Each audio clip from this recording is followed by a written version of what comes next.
নমস্কাৰ। আজি 8 মাৰ্চ আন্তৰ্জাতিক নাৰী দিৱসৰ কাৰণে প্ৰত্যেকগৰাকী নাৰীলৈ মই মোৰ ফালৰ পৰা আন্তৰিক শুভেচ্ছা জ্ঞাপন কৰিছোঁ। নাৰীসকলৰ ধৈৰ্য, ত্যাগ, আত্মবলিদানৰ তথা সমাজৰ প্ৰতি তেওঁলোকৰ অৱদানৰ স্বীকৃতিৰ প্ৰতি উৎসৰ্গিত হৈ আজিৰ এটা দিন। হিন্দু শাস্ত্ৰ মতে নাৰী উচ্চ শিখৰত বহোৱা হৈছে। নাৰীক দেৱীৰূপে পূজা কৰা হয়।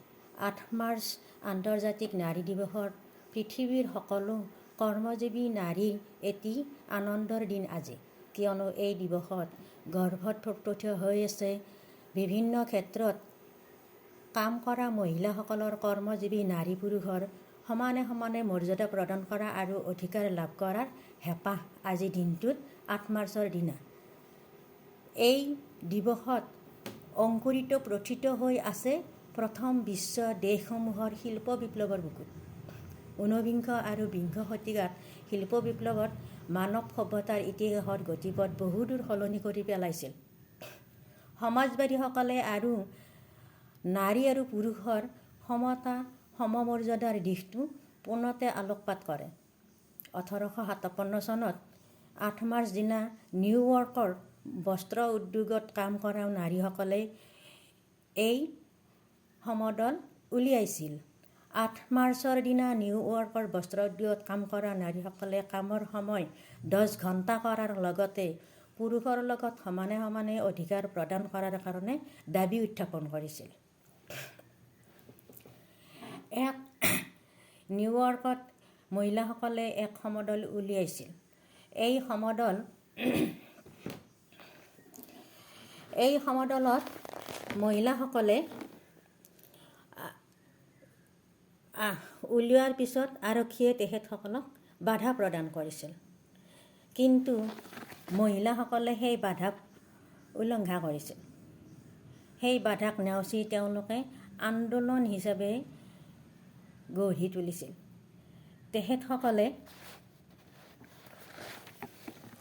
নিউয়ৰ্কৰ মহিলাসকল ইমানেই উদ্যোগী আছিল যে ইমানেই উদ্যমী আছিল, তেখেতসকলে আৰক্ষীক ভয় কৰা নাছিল। ইয়াৰ পিছতো তেওঁলোকে 1908 চনত বস্ত্ৰ উদ্যোগৰ নাৰীসকলে ৰাজপথত আন্দোলন কৰিবলৈ উঠি পৰি লাগিছিল। তাৰপিছত তেওঁলোকে আগুৱাই গৈ 1907 চনত ষ্টুটগাৰ্টত প্ৰথম নাৰী সন্মিলন এখন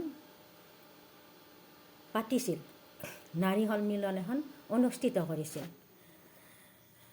গতিকে আমাৰ ভাৰতবৰ্ষৰো মহিলাসকলক চৰকাৰে গুৰুত্ব দিয়ক। আজি আন্তৰ্জাতিক নাৰী দিৱস, নাৰীক সন্মান কৰক।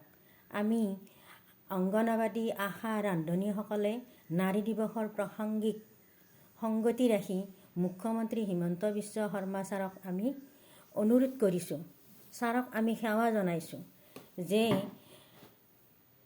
আমাক শ্ৰমিকসকলক শ্ৰমিক হিচাপে লৈ অংগনবাদী, আশা, ৰান্ধনীসকলক মাননিৰ সলনি মজুৰি দিয়ক।